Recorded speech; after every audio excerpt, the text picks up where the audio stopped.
To say game three could have gone better would probably be the understatement of the year.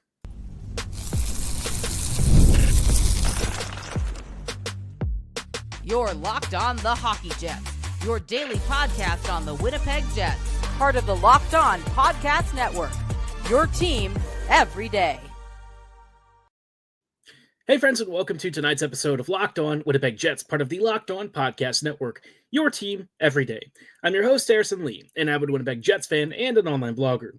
You can follow me on Twitter at HLivingLoco and at LO_Winnipeg Jets.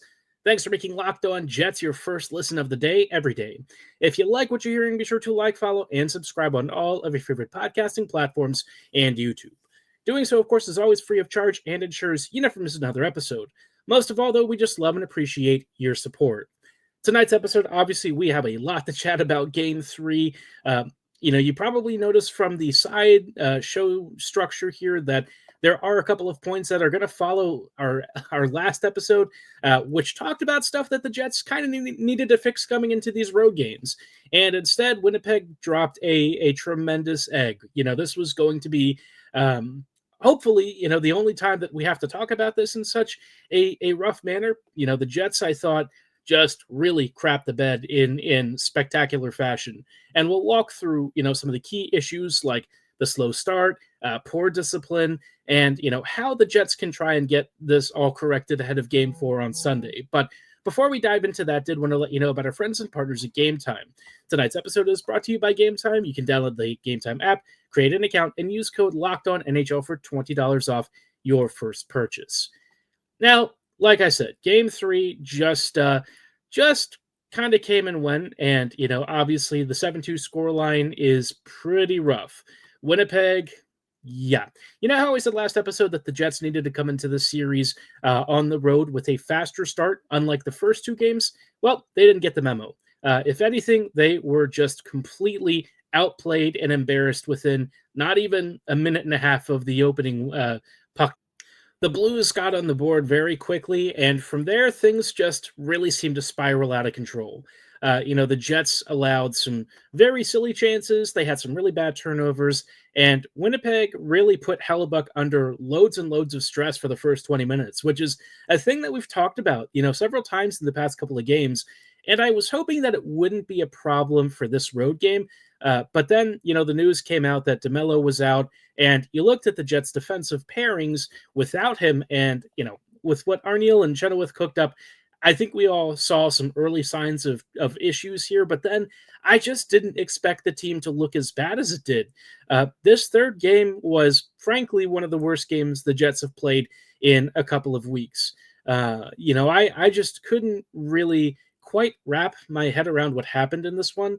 And I also think that there is potentially, a bug maybe going around, so that could explain some of it. But I also just feel like the Jets really came out sluggish. They looked like they really weren't prepared for this game. And you have a very desperate Blues team that needs to claw out a win, and the Jets really weren't prepared for it. And it's a little troubling because it's not like this wasn't a theme in the first two games. The Blues have kind of started each of these games in the series more or less the same way. They've come out swinging. They've come out very fast and aggressive on the forecheck, and the Jets have struggled to answer that pressure early. Now, as the games have worn on, the Jets have usually started to take control. This time, that didn't really happen.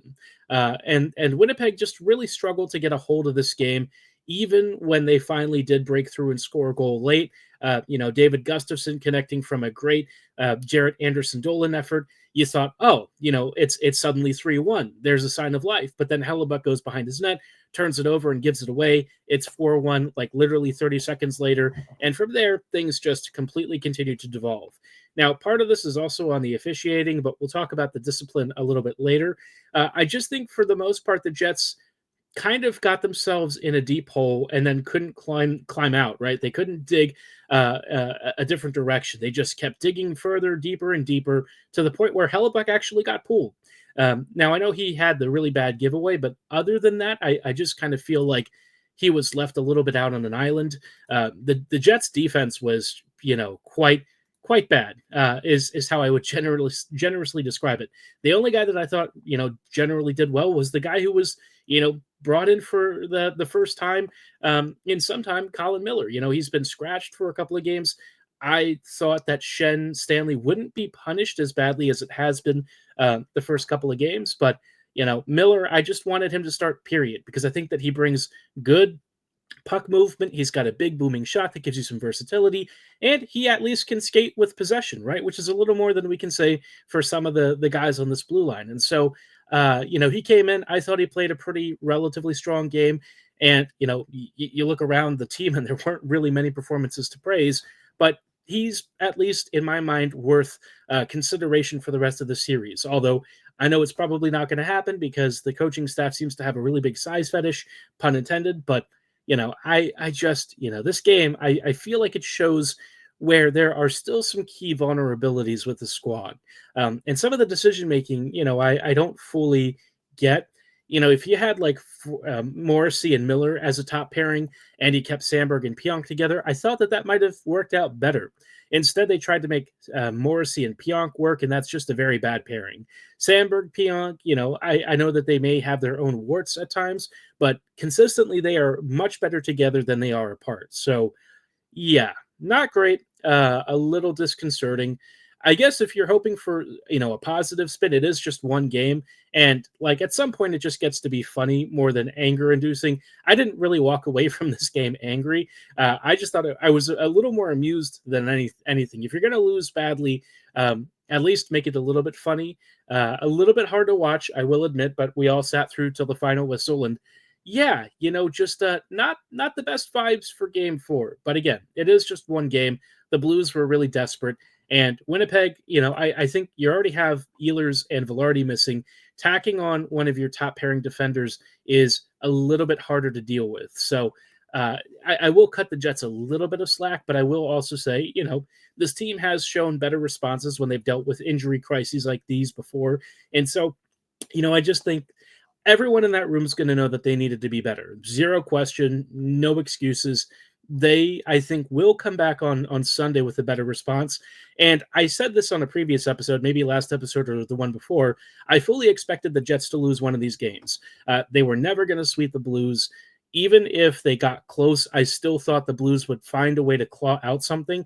This is still a good St. Louis team. Like, obviously, they were a wild card seed for a reason, but the way that they got here and their special teams in a series where special teams has kind of been a bit of a deciding factor, that stuff was always going to give them a chance. And so, the Jets really just need to clean up a couple of big things, kind of reset coming into Sunday. I'm not really worried after this result. I think that there are some worrying things for the future, but in the present, I just think the Jets need to kind of take a couple of days, cool your jets, and then come back on Sunday with renewed focus and hopefully a healthier lineup, right? Getting Velarde back would be a big deal. Having DeMelo back in, recovered from whatever it is he's dealing with, would be great. It's just one of those things where, if you're going to lose and you're going to lose badly, there's probably a level of understanding as to why things went really south tonight. So, yeah, clear your head, get this game out of your mind and get ready for Sunday. And we'll talk about those adjustments for Sunday in a little bit because I think the Jets do need to make a couple of rather notable changes. But obviously, I did also mention discipline kind of being an issue, and I want to talk a little bit about some of the choices that I think some of the team's leadership made tonight that I was a little disappointed by in just a brief moment. But before we do, wanted to give you a heads up about our friends and partners with the Amazon Fire TV. Did you know your Fire TV is also an Xbox? Turn any TV into your gaming and entertainment hub with Fire TV Stick devices. No console required. Just grab your paired controller, subscribe or sign into Xbox Game Pass Ultimate with EA Play included, and you're ready to play. Dive into hundreds of premium titles from EA Sports College Football 25 to Call of Duty Black Ops 6 and Avowed as easily as you stream your favorite shows. It's gaming made simple, and it's all on your Fire TV. It features the latest technology for elevated playing with Wi-Fi 6 and auto-low latency mode, so you always have fast connection. And for those of you like me who play FC25, we all understand that having really low latency and smooth gameplay is crucial to making sure you come out as the winner. And of course, it's already paired with your multimedia streaming from services like Netflix, Prime Video, Disney Plus, Max, and more, all in one platform. Now you can play high quality Xbox games at a fraction of the price as well. So if you're ready to get started, you can head to amazon.com/FireTV Locked On to get started. Xbox Game Pass Ultimate subscription and compatible controller required. Available on select devices, including Fire TV Stick 4K 2nd Gen, Fire TV Stick 4K Max 1st and 2nd Gen, and Fire TV Cube 3rd Gen.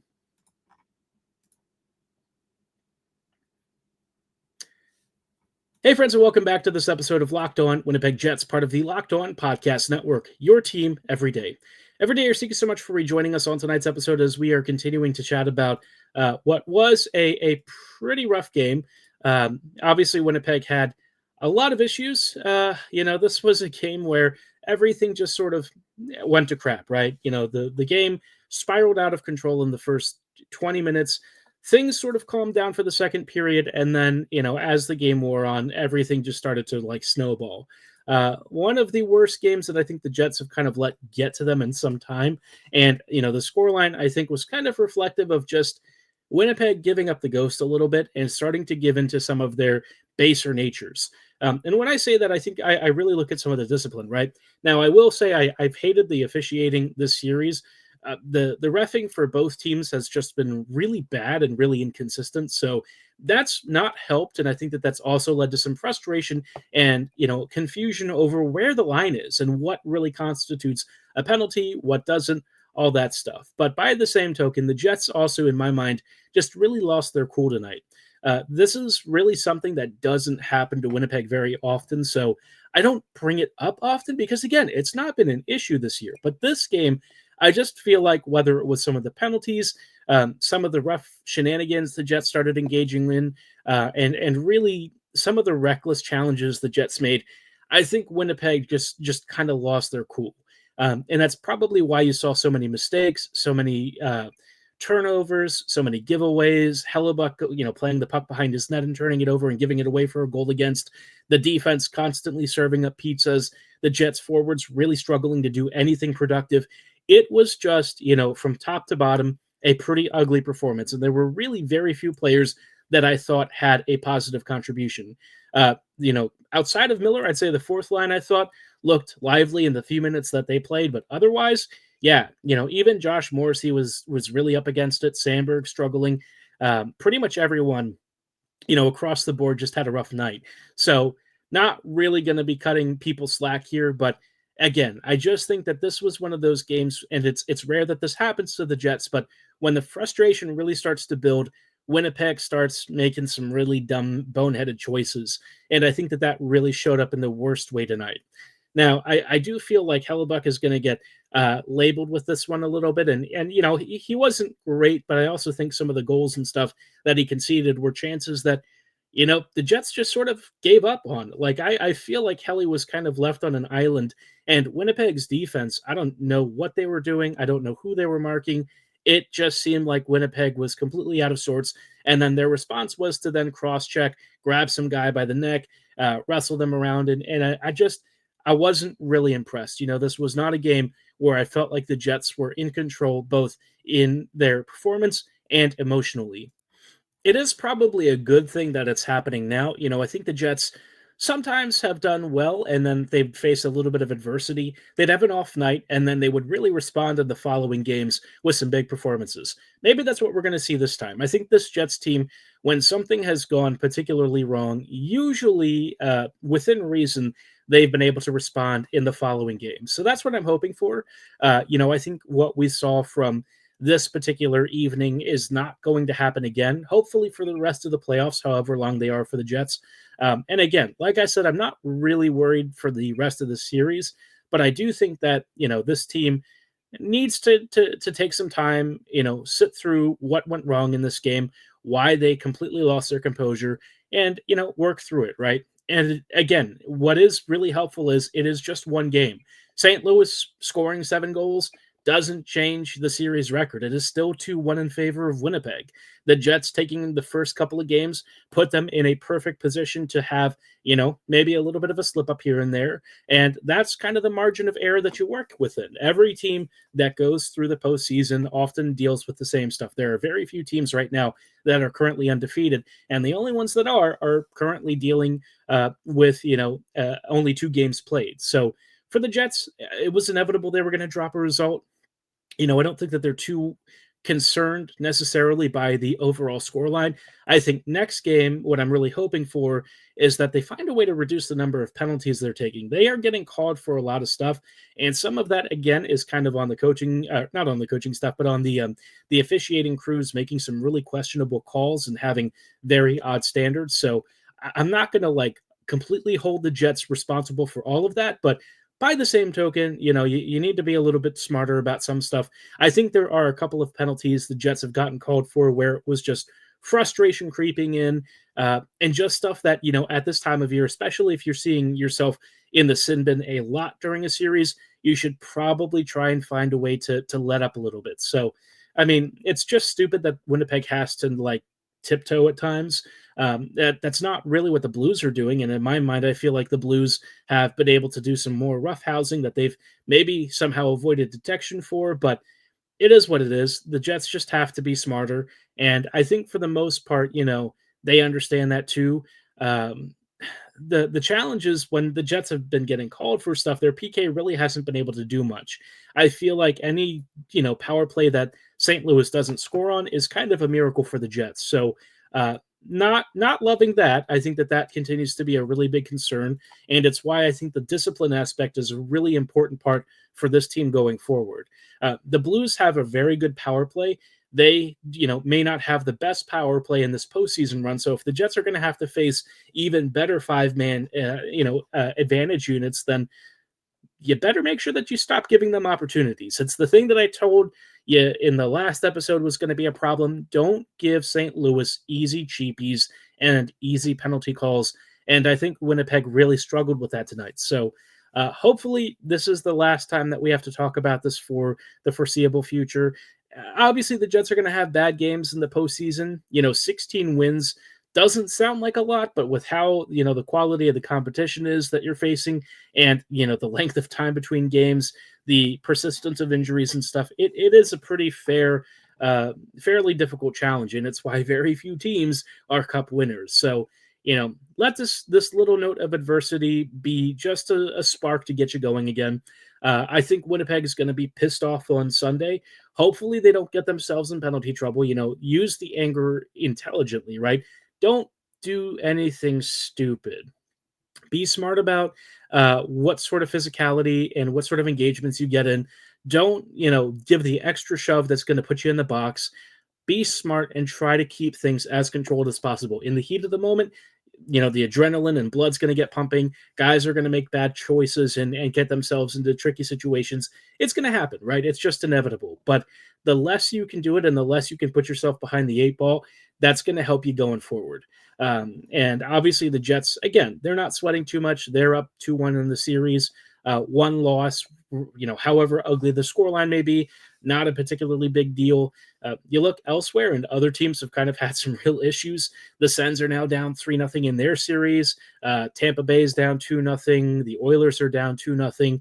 Vegas is down 2-1 too. And, the Avs are also down 2-1. So all of these teams that, you thought maybe would have easier odds or a better run have all really struggled. And so in many ways, how the Jets are is actually pretty okay. Winnipeg is doing it, okay for itself. They're not stressing right now. If they drop Sunday's game, things start to get a little bit dicey. And how they respond, I think, in that game will tell me a lot about, both the coaching staff's adjustments and the players' adjustments. But in my mind, I feel like we've already seen this team in similar situations before. And it's why I tend to give them the benefit of the doubt more this season than previous ones. I just feel like when stuff like this has happened, they've usually come out in the following outings looking a lot more composed. And so that's what I'm hoping for. But like I mentioned at the start, there are a couple of things that I would like to see the Jets adjust ahead of this game. For as much as I'm not too worried about the series itself, there are some things that, perhaps Winnipeg can make some adjustments to, especially with some of the lineup choices that can get Winnipeg in, a bit of a better straight heading into, the game 5 and potentially, if needed, game 6 outings. But we'll chat about that in just a brief moment. Before we dive into that, though, I did want to shout out our friends and partners at Gametime. The Stanley Cup playoffs are here, and if you've never been to live NHL playoff games, it's unlike anything else. The intensity, the speed, the energy in the building, it's next level. And thanks to Gametime, getting in the door is easier and more affordable than ever before. Gametime is the fastest way to grab playoff tickets, even for those must-see matchups. Prices actually drop as puck drop gets closer, and with last-minute deals, you can save up to 60%. I've used Gametime when I was getting NFL tickets a few years ago, Baltimore versus Kansas City. That one was a painful loss for me, but what was awesome and what I thought was fantastic was I actually got to see panoramic seat views, so I knew exactly where my seat was in M&T Bank and what the view would be like. And, of course, if you're like me, you also go to other things, not just sports, and Gametime can help you save up to 60% off buying last minute for sports, concerts, comedy, theater, and so much more. Take the guesswork out of buying tickets with Gametime. Download the Gametime app, create an account, and use code LOCKEDONNHL for $20 off your first purchase. Terms apply. Again, that's code LOCKEDONNHL for $20 off. Download the Gametime app today. Last minute tickets, lowest price guaranteed.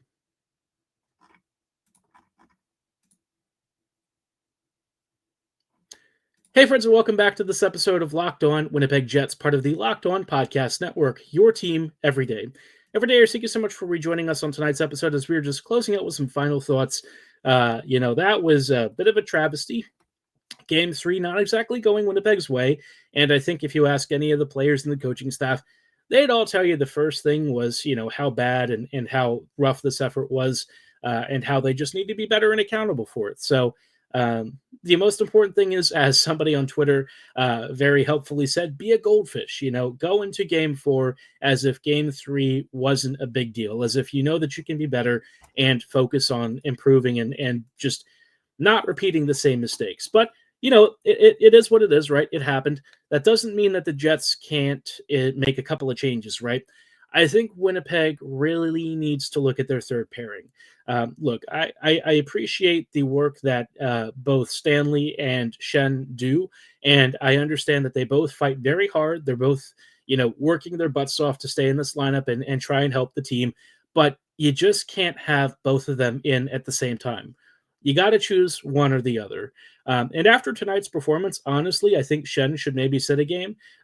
I appreciate that he's a big, tough guy and that he does bring good leadership and stuff. This is one of those games where I think he'd probably understand if he took a night off. I just feel like, he, more than most of the guys on the team, really had a rough outing. I think the foot speed was one issue. And I also think, the composure and the decision-making really let him down in key moments. And so, I think if he sits for a game, the message will be clear. I think he'll come back in the following games and be fine, right? But again, I just don't think that you can afford to have both Stanley and Schenn in the same game. The lack of foot speed and lack of mobility is a really big problem. And when you pair them together, especially, they tend to, at times, bring out the worst in each other in the defensive zone. And so you really got to put Colin Miller in. I know that Miller has his own warts. He's not exactly, defensively locked down in the ways that you might need, but he gets the puck up the ice faster. He's got a booming slap shot. And I just think that he's more well-rounded in possession and with skating with the puck than either of Schenn or Stanley. And again, I appreciate that Stanley and Schenn try really hard, but you've got to get more mobility on the back end. The Blues have already shown where Winnipeg is vulnerable when there's a lack of foot speed on the back end. Time to fix that, right?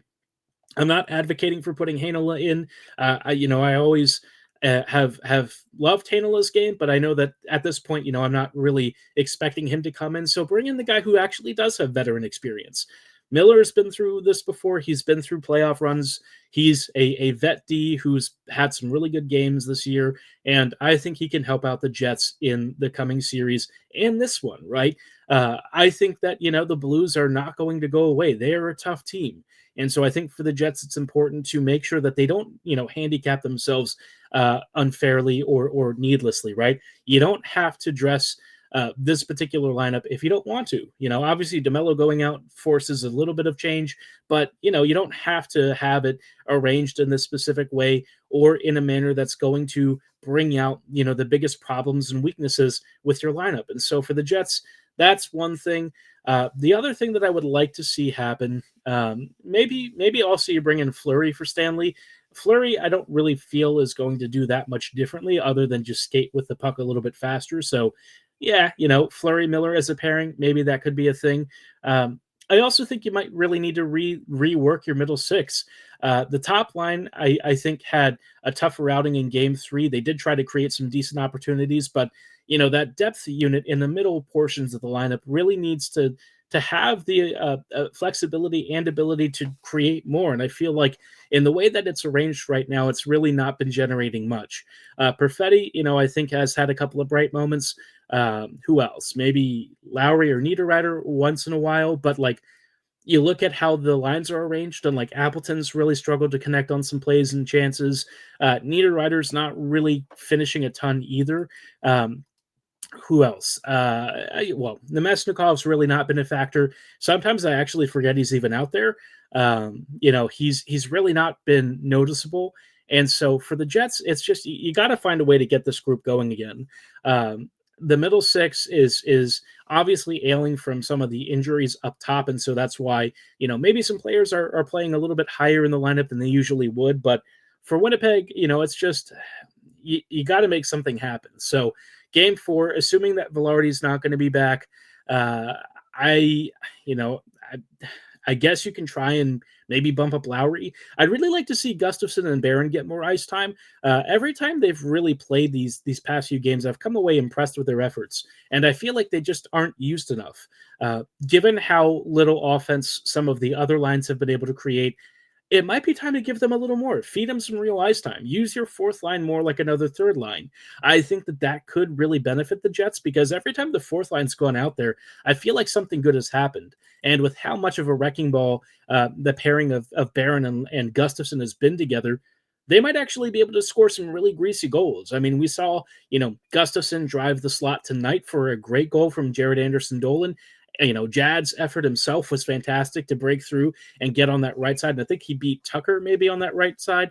But I feel like if you're struggling to get offense from some other folks, then just take some low-hanging fruit and look for the guys who are creating for you more. And so far, I think Barron has really stepped up, and so has Gustafsson. So, maybe feed him a little more. I don't know. It doesn't seem like it's rocket science to me in this respect. But I know Arnie's going to have his own preferences for how the line matchups work. I know that he'll have some thoughts and feelings about who is working the hardest, who's really impressing, and all that. But I just hope that in Game 4, we see a refocused team, one that's settled down, ready to get back to business, and one that is hungry for revenge. So hopefully the Jets pull off a win. Let me know your thoughts about this game and where you think the series goes in the comments below, or at my social medias at HLLivingLoco and at LO_Winnipeg Jets. For tonight's episode, though, that's going to be all the time that we have. Monday, we'll have a recap of whatever happens in Game 4.